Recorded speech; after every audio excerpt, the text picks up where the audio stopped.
We are live. This is Rich Lieberman, and welcome to your weekend. It is Saturday, and this is the Bay Area Media Pulse. So, with news that the last of the core four presenters on KTVU is retiring, really, in a way, being nudged out. Frank Somerville gone, Bill Martin now retiring, Julia Hayner gone, and of course, Marky Banya's gone. So 10 o'clock news, it'll remain pretty much, of course it will, in name only. And look, folks, something that you have to know, and my broadcasts and my writings earlier these past few years, you know that KTVU was in severe decline, and not by mostly circumstances beyond their control.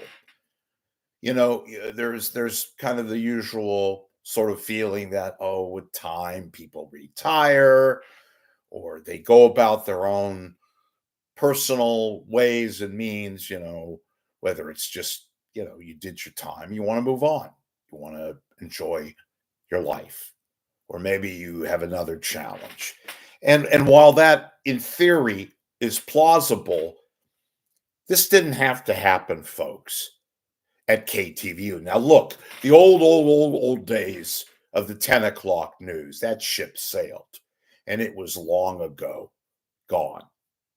To show you and illustrate how big time the 10 o'clock news was on KTVU. And I mentioned this in an earlier broadcast. Many years ago, and this is when Kevin O'Brien, for those of you that don't know, was the programming czar at KTVU. And he was a genius. He was there at the forefront, the centerpiece of the 10 o'clock news and how dominant it was. And these are the days of Dennis Richmond and Barbara Simpson and Elaine Corral after that, and Rita Williams and Lloyd LaQuesta, Randy Shandable, Rob Roth. I'm probably leaving somebody out. Bob McKenzie, the great Bob McKenzie. And this is when KTVU had its heritage, lineage, great stories, great reporters, and very, very great, well, not very great, but really good anchors. And I mentioned this the other day. How successful was the 10 o'clock news? Well, pre-Fox, and I'll get to how Fox screwed it up too. The 10 o'clock news, its ad revenue accounted for 1% of the overall gross earnings of Cox Media. Cox Media was the media company, still around, very much respected, that owned KTVU. Now you think, well, 1%, that's not a big deal. Oh, it is. It is. The overall earnings of Cox Media, and Cox Media owns several television stations. Channel 2 was amongst its most successful. Channel 2, KTVU, and the 10 o'clock news had a legacy broadcast. It was the envy not only of the local broadcasters, but across the country. Why? Well, the people that I just mentioned, people like Rita Williams, Betty Ann Bruno, going way, way back. I mentioned Dennis Richmond, George Watson, and present day. And then I'm not going to leave out Elaine Corral and people like that. Bob McKenzie, segment 2, going to present day Frank Somerville, post Dennis Richmond when he retired, and Hayner, and yes, Bill Martin, and of course Marky Banya's, who retired a few years back after doing the anchoring sports. But the 10 o'clock news was big time, and they could have salvaged it. People think, well, a lot of them retired. We all know what happened with Frank Somerville. We all know what happened with people that just basically were done. Elaine Corral, there were some mysterious circumstances regarding her finality, but nevertheless, through just all these situations, it became kind of like a watch as to when it would end, officially and unofficially. You know, and during the time, it's now a little over 10 years, Fox took over and bought Channel 2, and it became the owner of its own O&O, owned and operated station in the Bay Area. And there was rumors and speculation that Fox would screw it up. And by and large, the very beginning, they left it alone. They left it being KTVU because they understood, don't mess up something that's already, the old proverbial, if it ain't broke, don't fix it. And they tried to fix it eventually. It became Foxified. And that's when they had the term, the firm started coming out. The firm known sarcastically for the Fox network. And they screwed it up. They didn't have to. Somerville, well, let's go individually, one by one. Frank Somerville, we all know what happened with him. And that ship has also sailed. Mark Ibanez could have been around probably another 3 more years, but they wanted Mark to take a hike. They didn't like, it was beginning of the realization that they don't like paying people, right? So Mark wanted one more payday. They told him no. In essence, they forced him to retire. Well, I say forced him, but pretty much made it, hey, Mark, get out. We're going to give you a nice golden parachute, which they did. And they lost Mark and they told him to go take a hike. And, while sports anchoring is not nirvana, he was a centerpiece of the 4. So he's gone. And he could have very well worked at least another couple of years. And, but that didn't happen. Okay. And Hayner, she was beginning to show her age, both literally and figuratively. Like I said, they don't like paying people, even good people. And while I think Julie Hayner was vastly overrated, she still had pedigree.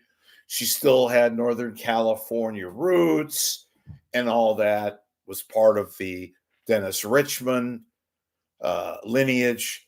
Nevertheless, goodbye. So she took off. It's going to be, a year in June. Time flies, right? Bill Martin was the ending. And I explained in detail, I'm not going to go over it again.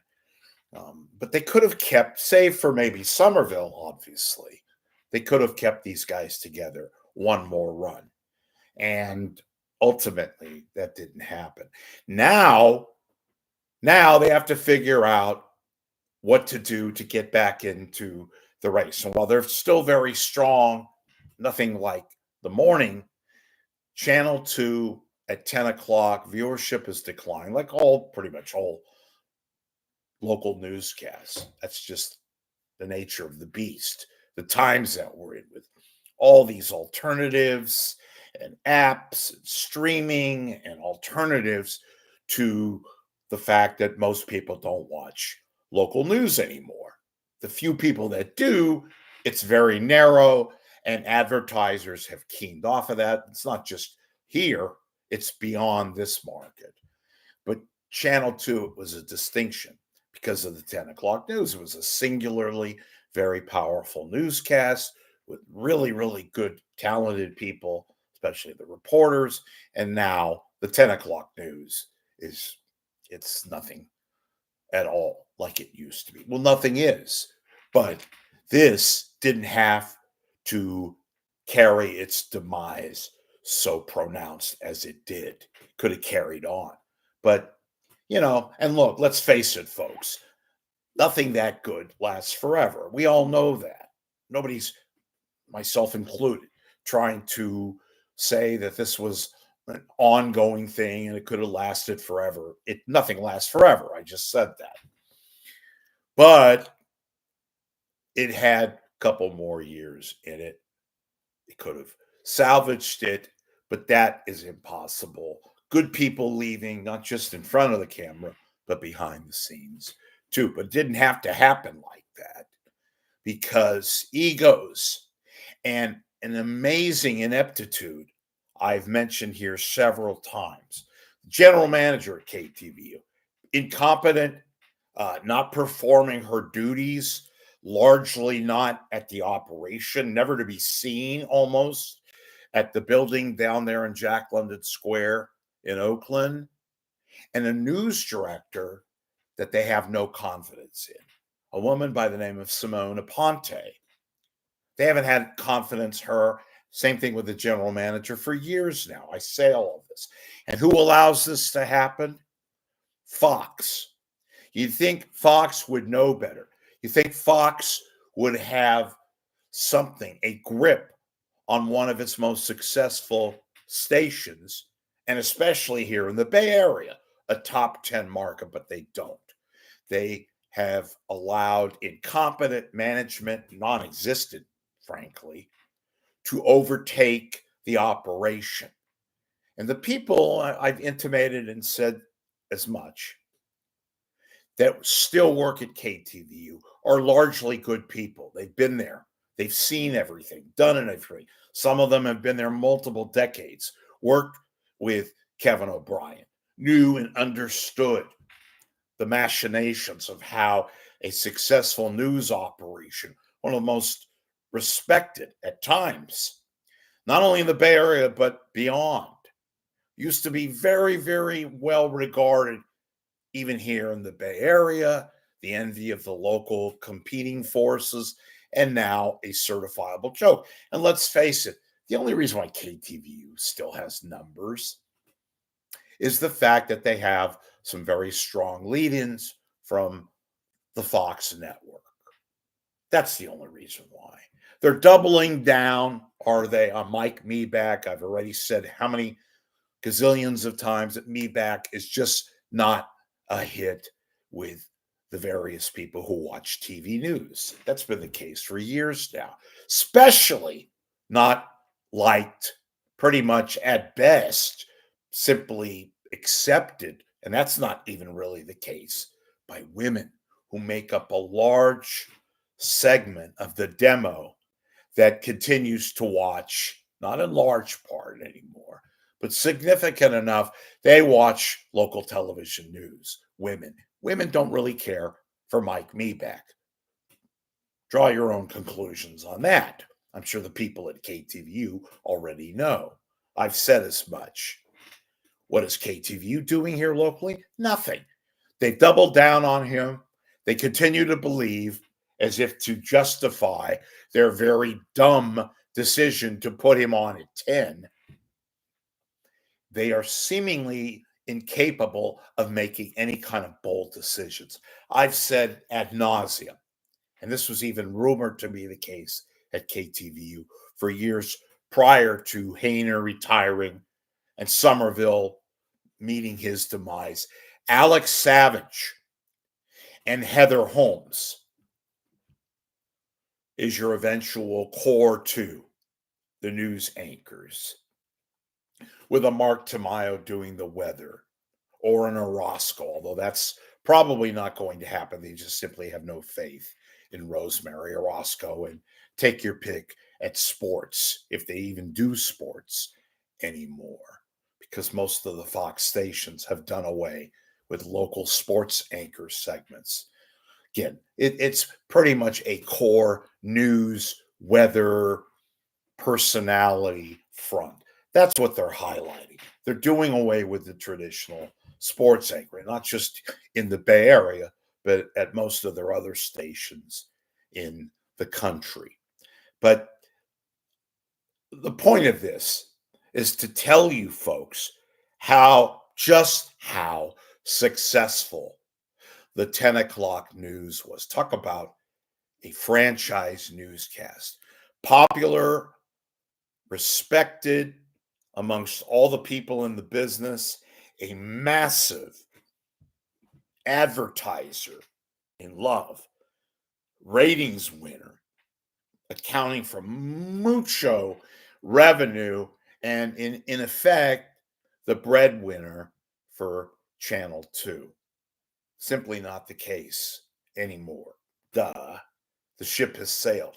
Didn't have to be that way. Folks, I'm Rich Lieberman. This is Saturday. Please do tell your friends, your enemies, your priest, your rabbi, your lawyer, your plumber, your doctor, anybody and everybody that you watch me. Please subscribe if you care to. That's great. Remember, this broadcast, me, myself, and I are completely funded by you guys or not. And I rely on contributions so that way I don't have to rely on advertisers who ultimately tell me I can't say certain things. I want to be free. I want to be independent. I want to be me. Kind of rhymes. No. Uh, but if you like what you see, and even if you disagree with me occasionally from time to time, if you appreciate me talking about occasionally scooping, occasionally just giving you my opinion on various subjects pertaining to Bay Area and national media, TV, radio, internet, streaming, what have you, please make a donation. Any amount is both appreciated, helpful. It allows me to do things that you won't see or hear anywhere else. We've got some great guests, if all goes well, coming up in the coming days and weeks. I will let you know about that when they become official. In the meantime, have a great Saturday. Enjoy your weekend. We'll see you soon. Thanks for watching.